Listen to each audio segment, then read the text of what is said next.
Hi, my name is Bob Wheeler, and welcome to the Berean Observer, where we search the scriptures daily to see whether or not these things are true. A few weeks ago, we began a little series where we asked the question, does God really exist? And we try to draw the argument from design, that given the order and complexity of the universe, there obviously had to have been an intelligent designer behind it. Things like that just don't happen spontaneously by accident. And then we went on to explain that the alternatives fall short, especially atheism. And as we pointed out, that once you remove God from the picture, that you come up with a truncated worldview that fails to do justice with reality. And in fact, that's exactly what's happened in the modern Western world. That when we became secularized and atheistic, that we found out that you wound up with actually two diametrically opposed atheistic worldviews. And one of them, I said, was this kind of rationalistic scientific approach, sometimes referred to as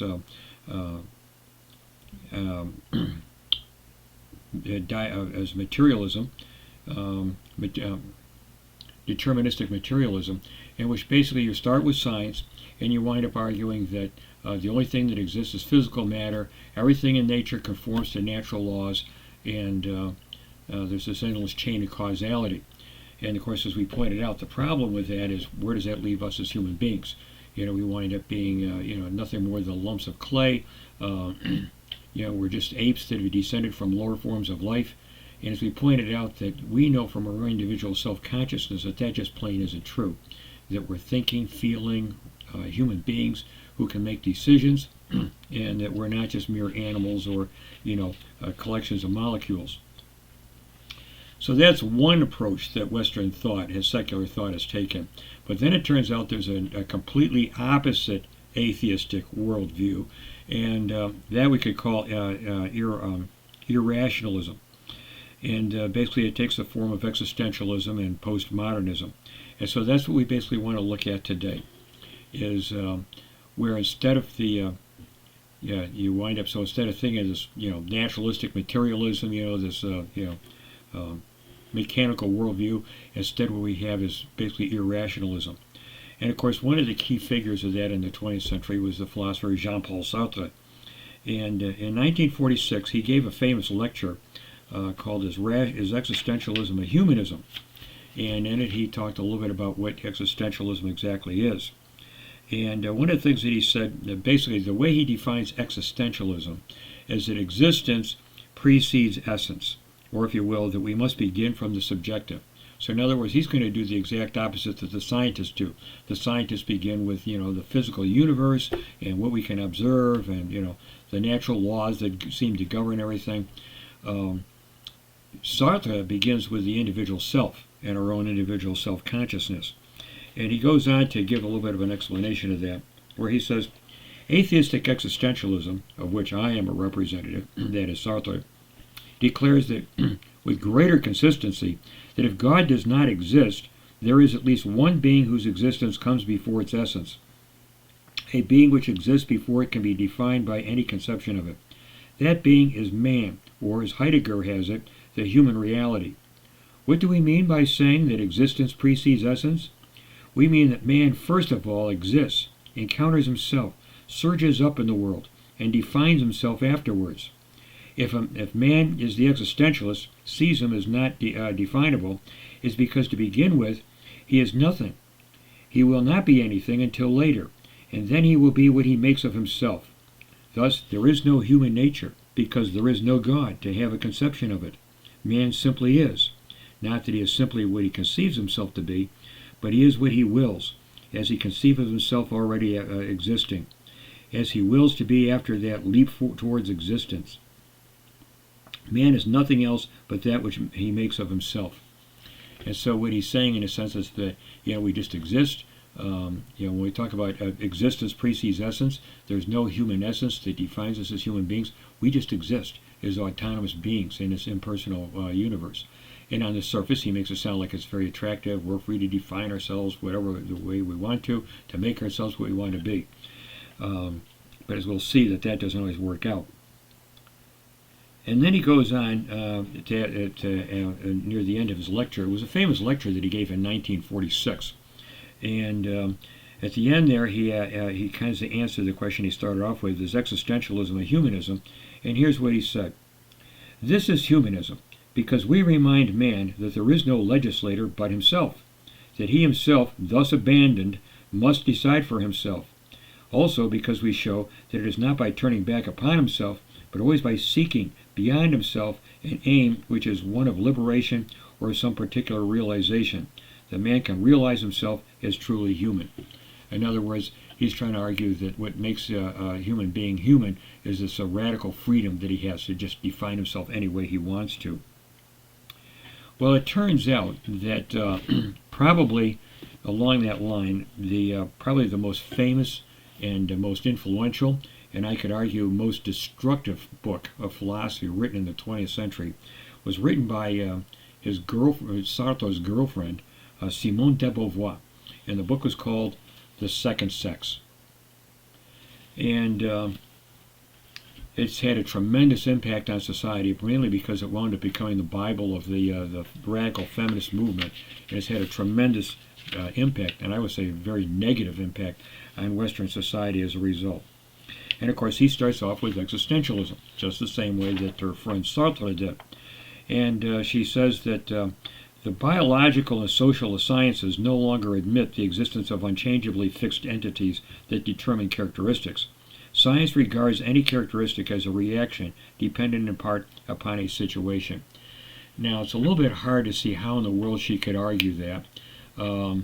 And probably she's taking it from the theory of evolution, which argues that we're all evolving into something else and everything is changing. And it could be argued that that would certainly undermine science, which kind of argues that there's like a fixed order to nature, certain laws of nature that you can discern. But we're going to address evolution in a future date. So then this raises the question, what about gender roles? And of course what she's doing here in this book is that she's looking at the situation from the standpoint of a woman. And she's conscious of the fact that she lives in a patriarchal society that's male-dominated. And of course, she herself is a very, very intelligent, well-educated woman. And she would kind of resent the fact that, sometimes men treat her like she's some kind of a dumb blonde bimbo, and that her role in life is to, hang on the arm of, somebody like Donald Trump. But so what she does is she starts off with Sartre's kind of existentialism, and she then applies it to women and the role of women in society. So one of the things that she says here is that functioning as a woman is not enough to define woman. We decline also to explain her through the eternal feminine. So again, she's approaching it from this kind of atheistic, existential viewpoint. There's no supreme being up there who has created us and designed us to function and operate a certain way. We just exist. And therefore, and because we just exist, we're free to define ourselves any way we want to. So then she goes on to say, in the introduction to her lengthy book, she says, but it is doubtless impossible to approach any human problem with a mind free from bias. Oh, wait a minute, excuse me. What she says is this. Now, what particularly signalizes the situation of woman is that she, a free and autonomous being like all human creatures, somehow, nevertheless, finds herself living in a world where men compel her to assume the status of the other. They propose to stabilize her as object and to doom her to immanence, since her transcendence is to be overshadowed and forever transcended by another ego, the consciences, which is essential and sovereign. The drama of woman lies in this conflict because the fundamental aspirations of every subject, the ego, who always regards the self as the essential, and the compulsions of a situation in which she is the inessential. How can a human being in woman's situation attain fulfillment? What roads are open to her? Which are blocked? How can independence be recovered in a state or dependency? What circumstances limit women's liberty, and how can they be overcome? These are the fundamental questions on which I would fain throw some light. This means that I am interested in the fortunes of the individual as defined not in terms of happiness, but in terms of liberty. So she's going to take this radical individualistic approach of existentialism, and she's going to apply it to herself as a woman and the situation that women find themselves in. So then she goes on later on in the book to say, one is not born, but rather becomes a woman. No biological, psychological, or economic fate determines the figure that the human female presents in society. It is civilization as a whole that produces this creature, a medium between male and eunuch, which is described as feminine. So she's going to try to argue that you're not really born a woman, that a society that forces you to become a woman, and that sort of sounds a little bit familiar to us in our contemporary society. So then the question is, where does that leave us in marriage, and how is a marriage supposed to work? And she argues that marriage takes away individual freedom. And she says the difficulties of describing how a romantic relationship develops between a man and a woman. She says the difficulties of the first experiences are readily overcome if love or desire evokes the full consent of both partners. The delight of the lovers give and take in mutual recognition of their freedom is what lends strength and dignity to physical passion. Under these circumstances, nothing they do is degrading, since nothing is a matter of submission. Everything is a matter of willing generosity. And then she goes on to say, marriage is obscene, in principle, insofar as it transforms into rights and duties those mutual relations which should be founded on a spontaneous urge. It gives an instrumental and therefore degrading character to the two bodies and dooming them to know each other in their general aspect as bodies, not as persons. So she argues that marriage is obscene because it takes away your individual freedom. So then, of course, the question is then, what does that do to marriage? What does that do to human society as a whole? And at the very end of her book, she comes up with this conclusion. It must be repeated once more that in human society nothing is natural, and that women, like much else, is a product of elaborated by civilization. The intervention of others in her destiny is fundamental. If this action took a different direction, it would produce a quite different result. Woman is determined not by her hormones or by mysterious instincts, but by the manner in which her body and her relation to the world are modified through the action of others than herself. The abyss that separates the adolescent boy or girl has been deliberately opened out between them since the earliest childhood. Later on, woman could not be other than what she was made, and that past was bound to shadow her for life. If we appreciate its influence, we can clearly see that her destiny is not predetermined for all eternity. And so there you have, radical feminism is rooted in existentialism. And of course I would argue that it's a ridiculous argument. The fact of it is that you're born with certain physical characteristics. It includes a difference in hormones, and that which intend having a tendency to affect your feelings and behavior. Furthermore, you have to somehow learn how to function in human society, and human society functions on a male-female dynamic. And of course, in a way, she kind of recognizes that. She says, well, it's the human society that forces you to take on an artificial role. But the problem is that heterosexual reproduction is what perpetuates the human race. In other words, in order for the human race to survive at all, men and women have to interact with each other in a certain way and form a physical relationship with each other, which is how children are reproduced. Now, the problem here is that what kind of an effect or an impact all of this has had on human society, and we're seeing it in the world today. And first of all, I think it has to say that what's the problem with her argument is that what's good for the goose is good for the gander. If a woman isn't required to conform to a preconceived, supposedly artificial gender role, then why should a man? So now if you're a woman, how are you going to find a man who's willing to take on the responsibilities of being a husband and a father, to take on family responsibilities?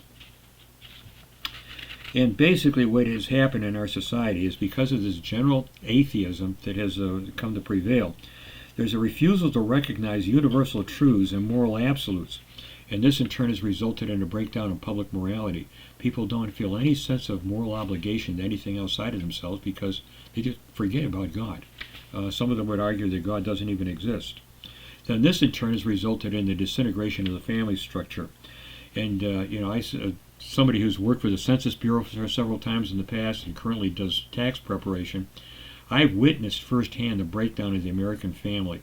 And sometimes I tell people the real problem facing society today isn't so much homosexuals getting married, it's heterosexuals not getting married. And you got people drifting out of relationships, having children out of wedlock. You've got children growing up in dysfunctional single-parent families. And what especially worries me are young boys who are growing up in female-headed households and have little or no contact with their biological fathers. How in the world is the next generation ever going to make a marriage work and establish a stable family life? And then, of course, that brings up the transgender issue, which you could see from what I just read from de Beauvoir. If you wind up arguing that you're not born male or female, that it's just something human society imposes on you, then the logical implication is, well, you could go ahead and you could decide your own gender. But my experience with the transgender people I've had to work with is that you're not doing them a favor at all. Because you have to function, and you are born with certain physical characteristics, and you have to function in a society, a human society, that operates on a male-female dynamic. If you try to change your gender, you're just making yourself more socially isolated and more dysfunctional than ever. How does that help the person who's experiencing gender dysphoria? By encouraging that person to just live out a fantasy life that makes it very, very hard for him to relate to the rest of human society, which is naturally attracted to members of the opposite sex, and ultimately wants to consummate that in marriage. So basically what it boils down to is that human society simply cannot function on the basis of atheistic irrationalism, that there is a rational order to society, and you have to conform to it in order to function properly. The bottom line is this: God is the creator. Okay, there is a rational order to the universe. Everything was meant to function a certain way. And as human beings, we were created in God's image. There is a human essence that defines us as human beings.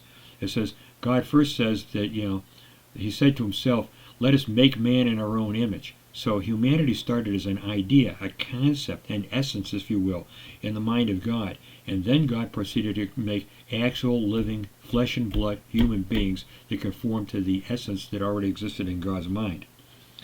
And human society was designed to function a certain way. And so when we ignore God's creative intentions for human society, social chaos is the result, including individual harm and suffering. And that's what we're seeing right now, is the breakdown of law and order, and the breakdown of the family structure, people growing up in these dysfunctional homes and so on. And people have very, very little sense of right and wrong anymore. And the bottom line is the only way to find ultimate fulfillment and peace and happiness is to first of all be reconciled to God, our Creator, and then live your life in accordance with His will. That's the only way. It's sort of like working on a car as a car mechanic. The only way you can make the car operate functionally is to make it to adjust it the way the engineer that designed it intended it to do. And the same thing is true with life and reality. We were created by an intelligent supreme being. Everything was meant to function a certain way. And the only way we can make things run smoothly and properly is to make things run the way the Creator intended to make it run. That's why atheism absolutely is the worst possible alternative to Christianity you can possibly think of. Well, I hope that gives you something to think about, and we hope to see you again soon. Bye now.